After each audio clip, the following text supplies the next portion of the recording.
बात करने की और अपने स्टैंड पर खड़े रहने की ये बहुत कम लोगों में होती है। मैं 4 बार एमएलए बन गया हूं, मेरे पिताजी बहुत देर रहे, पर जो मैंने कांग्रेस का जोश राजस्थान में देखा और कहीं नहीं। जिससे बात करता हूं वो कहता पहले मैं एनएसयूआई में था, यूथ कांग्रेस में था, फिर मैं लीडर बना, फिर मैं कांग्रेस में आया। ये बहुत कम लोगों में बात होती है। अब तो जो आता है वो कहता पहले मेरे को एमएलए बनाओगे। तो आप में जितने बैठे हैं वो सभी कहते हैं मैं पहले कांग्रेस का वर्कर हूं, बाद में कुछ और। आज देश को देखना होगा कि किस तरफ हम जा रहे हैं। देखिए, पंजाब से किसान चला, पंजाब के किसान की बात नहीं है, पूरे हिंदुस्तान के किसान की बात है, पूरे हिंदुस्तान के किसान मजदूर की बात है।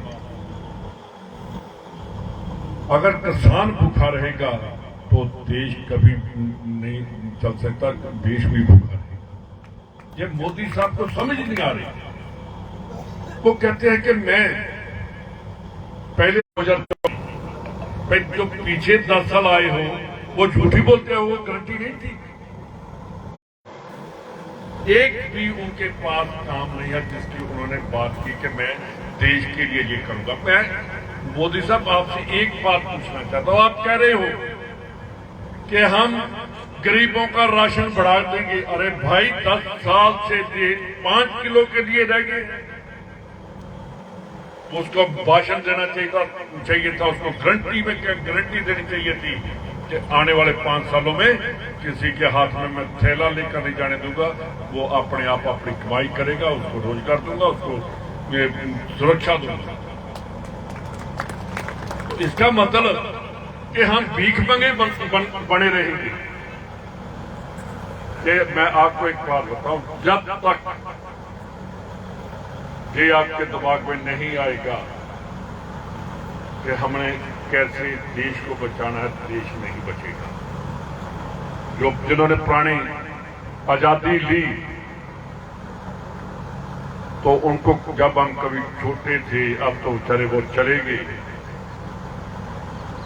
तो उनके साथ जब बात करते थे कि आपने क्यों ऐसे करते रहे हो, कहने लगे हमें किसी को नहीं मालूम था कि देश आजाद होगा। हम ऐसे कहते थे हम देश को आजाद करवाएंगे, देश आजाद हो गया। अंग्रेजों का कभी सूरज नहीं डूबा था। जब हिंदुस्तान में क्रांति आई, अंग्रेजों को मजबूरन जाना पड़ा। ये अब दोबारा क्रांति है, 10 सालों में देश कहां खड़ा हो गया। क्यों नहीं प्रधानमंत्री जी बोलते कि पाकिस्तान के साथ क्या करेंगे हम। उन्होंने हर रोज हमारे स्टेट में, हमारे देश में वो नशा भेज रहे हैं, हथियार भेज रहे हैं। उनके बारे में आज तक प्रधानमंत्री जी की कोई स्टेटमेंट नहीं आई। कभी नहीं आया कि जो चाइना हर रोज अंदर आ रहा है उनको कैसे रोकना है। उनको एक ही है कि मैं परिवारवाद खत्म करूंगा। यार, क्या परिवार में 3 रह गए हैं? 2 तो शहीद हो गए, तो किस परिवार की बात करते हो? परिवार ये बैठा है हिंदुस्तान का, इस परिवार की बात करो। क्या कसूर है किसानों का? क्यों कीले कांटे वहां गाड़ दिए हैं? मैं बिल्कुल डेरा बाबा नानक महाराज साहब, मेरा गांव 5 किलोमीटर पर है पाकिस्तान से। मैं 65 की लड़ाई देखी, 5 साल का था उस टाइम। मैंने 71 की लड़ाई भी देखी। उस टाइम बम लगाते थे जमीन में कि अगर दुश्मन आएगा तो उसकी गाड़ी, उसका टैंक उड़ जाएगा। अरे भाई, ये तो देश के लिए अन्नदाता हैं जो दिल्ली जाना चाहते हैं। आप उनको भी रोकना चाहते हो, उनको गोलियां मार रहे हो। क्या कसूर है लड़के का? वापस जा रहा था, पीछे से गोली मार दी हरियाणा पुलिस ने। क्या कसूर था उनका जिनके ट्रैक्टर ट्रॉलियां साड़ दी गई? क्या कसूर था जो 470 किसान जो 13-14 महीने वहां दिल्ली में बैठे शहीद हो गए, वहां बैठे बैठे। क्यों कहा प्राइम मिनिस्टर ने कि मैं लीगल गारंटी दूंगा? कहांगे गारंटी हो? आप कहते हैं जब सरकार बनेगी फिर करूंगा। एक मन बना लो कि ये देश को बर्बाद कर देगी बीजेपी, सोच लेना। आजादी तो मिल गई, गोरे तो चले गए, आप इन काले गोरों से कैसे पीछा छुड़वाना वो सोचो।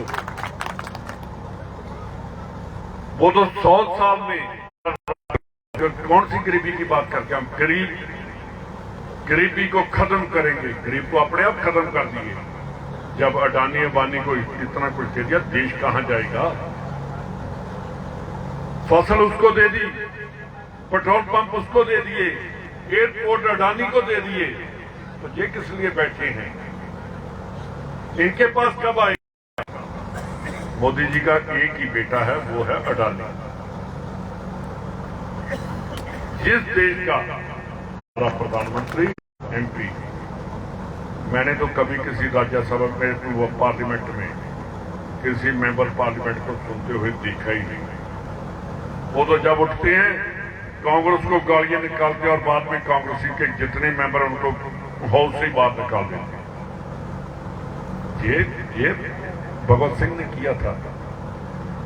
भगत सिंह ने जाकर पार्लियामेंट में बम चलाया था कि तुम्हारे कान बंद हो गया अंग्रेजों, आपके कान खोलने के लिए, वो मारने के लिए नहीं जाता। फांसी के फंदे पर चढ़े तो 23 साल का एक नौजवान, आज भी कहते हैं नौजवान भगत सिंह, 100 साल से ऊपर हो गया है, तो आज भी वो नौजवान है। तो देश को कैसे आगे लेकर जाओगे? मैं रास्ते में देखता आ रहा था, अध्यक्ष जी के साथ, प्रधान जी के साथ बात कर रहा था कि वो कहता है कि 70 साल में कांग्रेस ने क्या दिया। मेरे भाई, तूने देखा ही नहीं कि देश 70 साल पहले कैसा था। कांग्रेस कहां से कहां ले गई देश को, तू बता के 10। ये कहना चाहिए ऐसे आजादी कांग्रेस ने दी, अंग्रेजों को बाहर निकाला। इससे ज्यादा क्या प्रधानमंत्री के पूछना चाहते हैं? इनका आपके जो चीफ मिनिस्टर साहब हैं उनको पता ही नहीं। कभी प्रधानमंत्री को मुख्यमंत्री साहब बोल देते हैं, कभी प्रधानमंत्री को श्रद्धांजलि दे देते हैं। ठीक है, अरे भाई चीफ मिनिस्टर को पता ही नहीं, चीफ मिनिस्टर को पता ही नहीं कि मैंने बोलना क्या है। अब उसने, महाराज साहब आपने भी सुना होगा कि वो कह रहा है कि 1951 में हमें आजादी मिली थी। सुना ना उसका? बिल्कुल उनको 1951 में आजादी मिली थी, क्योंकि पहले 1947 से पहले बीजेपी जनसंघ नहीं थी। 1951 में बीजेपी पैदा हुई, 57 में आरएसएस के ऊपर सरदार पटेल ने बैन लगा दिया कि ये देश के लिए खतरनाक है।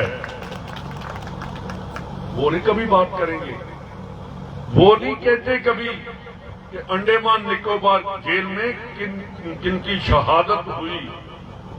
वो कभी नहीं कहेंगे कि वो वहां से कौन माफी मांगकर निकला। वो आरएसएस के आदमी माफी मांगकर अंग्रेजों से निकले थे वहां जेल से। जो वेस्ट बंगाल और पंजाब के थे, एक भी उनमें से वापस नहीं आया, सभी को फांसी लगा दी, जहां वहीं मर गए। उनका नाम भी नहीं है वहां जो लिखते हैं नाम। मैं जेल मिनिस्टर था पंजाब में, तो मैं जेल देखने चला गया कि देखे कैसी जेल है वो, जिसको काला पानी कहते हैं। तो सबसे पहले मेरे को दुख हुआ कि पंजाब के वो कुछ सूरबीरों का नाम भी नहीं था उस लिस्ट में, कि यार जिन्होंने फांसी के फंदे पर चढ़ गए, जो सबसे पहले जहाज ही पंजाब के उनका कामागाठा मारूनगर का किया, और उनमें से एक भी बचकर नहीं आता, उनके भी नाम नहीं थे। वहां मैंने पिंजरे देखे 4 बाई 8, 4 फुट चौड़े, 8 फुट ऊंचे। वहां देशभक्तों को कैद करते थे। वो खड़ा हो सकता था या बैठ सकता था, लेट नहीं सकता था। उन्होंने कई कई साल वो ऐसे ही रहे। तो मोदी जी, उनका नाम तो कभी आपने लिया नहीं कि हमें आजादी कैसे मिली। आप कहते हो कि परिवारवाद में खत्म करना चाहता हूं, आप तो देश को खत्म करने की आपने ठान ली।